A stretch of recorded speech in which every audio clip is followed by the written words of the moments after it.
When my stepmom thought she could hide my father's will and keep everything for herself, I smiled and pretended not to notice. But little did she know, I had already found the truth she worked so hard to bury. And when I finally revealed it, she wasn't just embarrassed, she was completely exposed. Before we continue, please subscribe to the channel and let me know where you're listening from in the comments. My name is Maya, and this story isn't easy for me to tell. Losing my father was the hardest thing I've ever gone through. He was my anchor, my safe place, the one person who always made me feel like I mattered. When he passed away, it felt like the floor had been ripped out from under me. But as painful as his death was, what came after was a betrayal I never could have imagined. You see, my father remarried a few years before he died. Her name was Victoria, my stepmother. To outsiders, she was polished and charming, always perfectly dressed, always quick with a smile that made people think she was the epitome of grace. But I knew better. Behind closed doors, she was calculating, cold, and constantly reminded me that in her eyes, I didn't belong.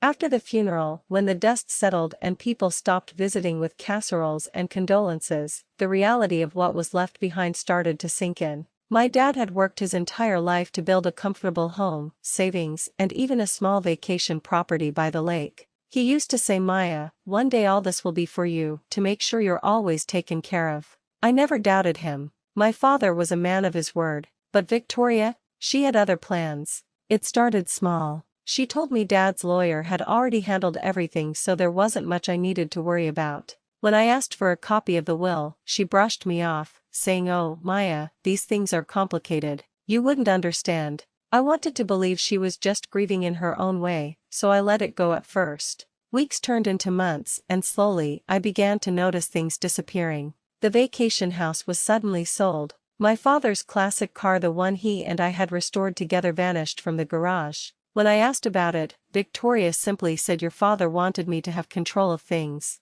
It's better this way." Every time I questioned her, she made me feel like I was being selfish. Like wanting answers about my own father's estate was somehow wrong. She even twisted the narrative with relatives, painting me as the greedy daughter who couldn't let her poor widowed stepmother grieve in peace. And for a while, I actually started to believe her. Maybe I was being difficult. Maybe I should just let it go. But deep down, something felt off. My dad wouldn't have left me with nothing. He wasn't that kind of man. The turning point came one night when I couldn't sleep. I went into my dad's study, a place that had always felt like his sanctuary. The smell of old books and his cologne still lingered in the air. I started going through his desk drawers, just needing to feel close to him again. That's when I found it. Tucked away in a folder, behind stacks of old receipts and insurance papers, was a letter. It was addressed to me, in my father's handwriting. My hands trembled as I opened it. "Maya," it began, "if you're reading this, it means I'm no longer with you.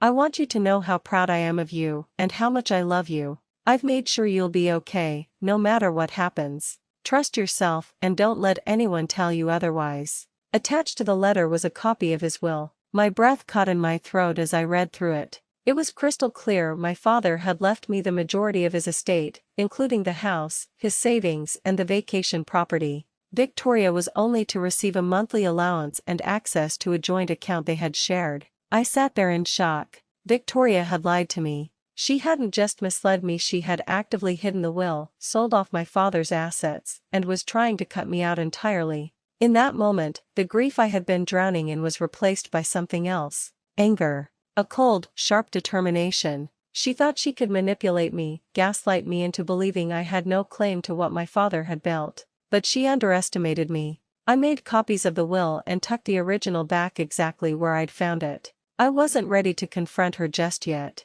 No, if Victoria wanted a game, I was going to play it smarter. From that day forward, I acted the part of the naive, grieving stepdaughter. I let her believe she had fooled me. I nodded politely when she bragged about selling off her vacation home. I even thanked her when she claimed she was generously letting me stay in the house for a little while longer. But inside, I was planning. Because one thing was certain, my father's wishes mattered. And if Victoria thought she could erase me from his legacy, she had another thing coming. The more I played along with Victoria's little charade, the more emboldened she became. It was like giving a thief rope and watching her slowly hang herself. Every day she grew smugger, more arrogant, more careless with the lies she spun. And I made sure to keep quiet, letting her think I was completely in the dark. It wasn't easy though. Every time I passed the garage where Dad's classic car once sat, my chest ached. Every time I saw the vacation home listed online under sold, I felt a pit form in my stomach. But I reminded myself of one thing: if I wanted justice for my father and for myself, I had to be patient. The first real crack in her story came one afternoon over coffee with my Aunt Lydia, my dad's sister. She leaned across the table and whispered, "Maya, your father always told me he was leaving the house to you. He wanted you to feel safe, secure. Why does Victoria keep acting like it's hers?" That question confirmed everything I already knew, but it also sparked an idea. If Victoria was so intent on making me look greedy and selfish, I'd need allies, family who would back me up when the truth finally came out. So I started gathering quietly, not just the copy of the will, but every piece of evidence I could find. Bank statements, property sales, even screenshots of her social media posts bragging about her new fortune. She wasn't even subtle. She had posted a photo at a luxury boutique with the caption, "Treating myself. I deserve it after all I've been through." Oh, she deserved something, all right, just not what she thought. Meanwhile, Victoria continued her performance. She started hosting dinner parties, inviting friends over to my father's house as if it had always been hers. She'd clink her glass of wine and talk about how hard it was to manage everything alone. I'd sit there silently, watching her play the grieving widow, knowing fully well she was pocketing money from the estate like it was her personal piggy bank. But my silence didn't mean weakness. It meant preparation. The turning point came when Victoria announced rather smugly that she was planning to sell the house. My father's house. My childhood home. She smiled at me over dinner one night and said, "Maya, I'll be generous and give you a couple of weeks to pack up your things. I know you'll want to move on with your life." I forced a smile. "That's very thoughtful of you, Victoria," I replied, while my hands clenched under the table. She thought she was finally rid of me. But in reality, she had just given me the perfect stage for what was about to come. I didn't confront her immediately. Instead, I reached out to Dad's lawyer, Mr. Whitman. He was an older gentleman who had known my father for decades. When I showed him the copy of the will I'd found, his eyes widened in shock. "Maya, this changes everything," he said, adjusting his glasses. "Your father's intentions were clear. Victoria had no right to sell those properties or assets. She's committed fraud."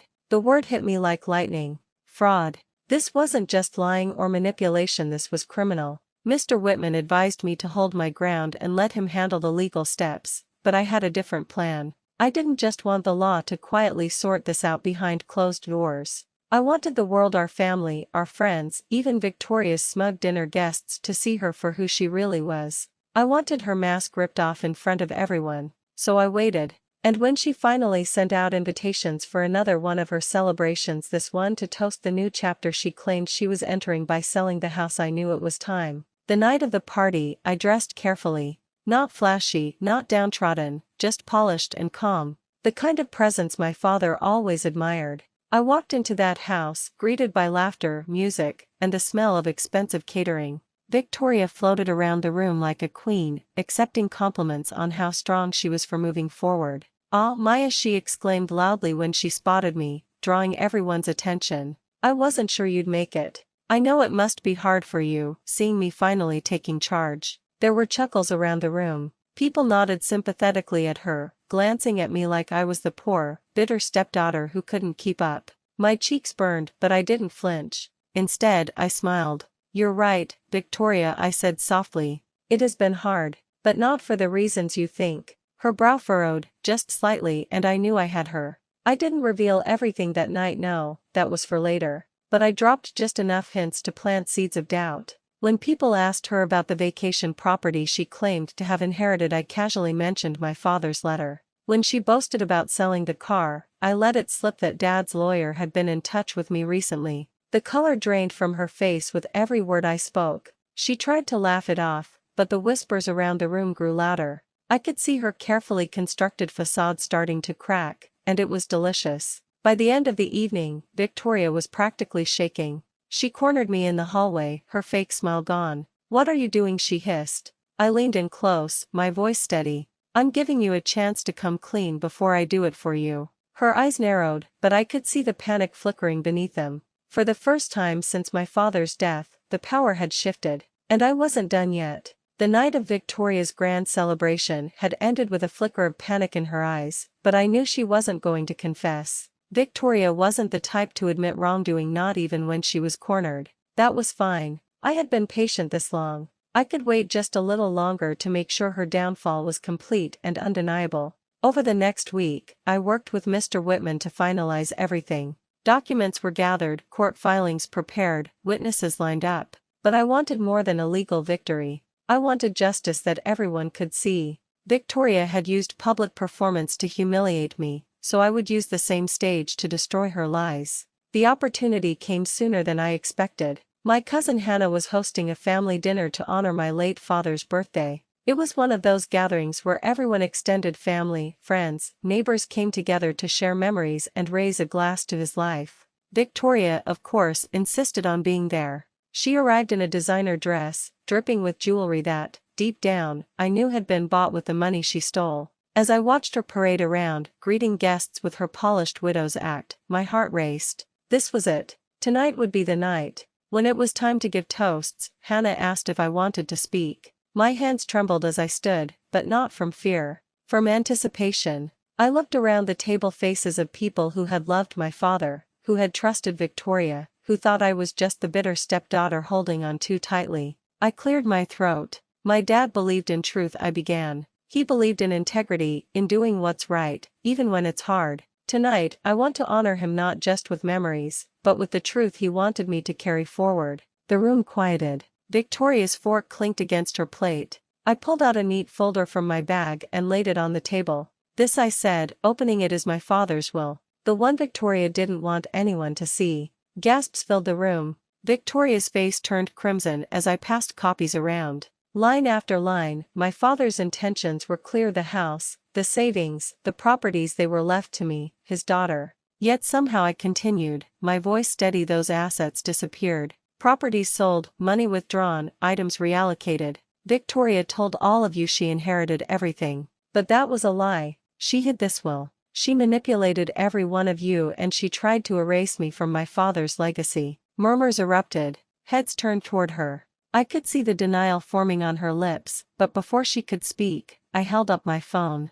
And in case you're wondering if this is just paperwork, here's proof of the fraudulent sales. Bank transfers in her name. Property deeds signed without disclosure. Even her own posts bragging about her fortune. I played a recording of her voice from one of her phone calls I had managed to capture, gloating to a friend about finally getting rid of the stepdaughter problem. The room exploded. Gasps, accusations, people shaking their heads in disbelief. Victoria stood up, her chair scraping loudly against the floor. "This is outrageous," she shouted, her voice cracking. "She's lying. She's twisting everything." But no one was buying it. Aunt Lydia stood and pointed a finger at her. "Victoria, I knew my brother. He would never have cut my out. Never. And now we see why you've been acting so smug all this time." Others joined in, their voices rising. "Fraud. How could you? You used us all." Victoria's eyes darted desperately around the room, searching for sympathy, for an ally. But every face was hardened, every gaze condemning.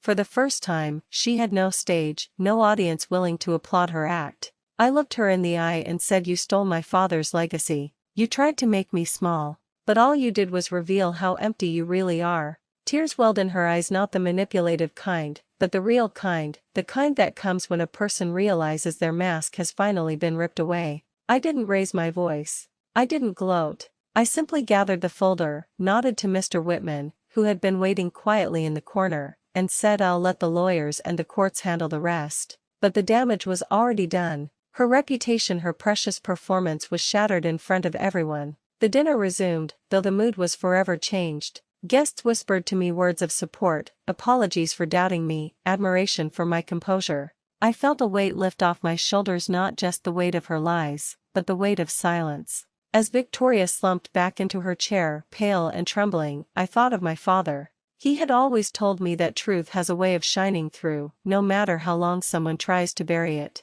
And that night, the truth shone brighter than ever. When I finally stood to leave, Victoria tried one last time. Her voice cracked as she whispered, "Maya, please, we can fix this privately. Don't ruin me." I paused at the doorway, turned, and said softly, "You ruined yourself." And with that, I walked away lighter, freer, stronger than ever. If you've ever been betrayed by someone you trusted, how did you handle it? Did you stay silent or did you get your sweet revenge? Share your story in the comments, I'd love to hear it. And don't forget to subscribe for more powerful stories like this one.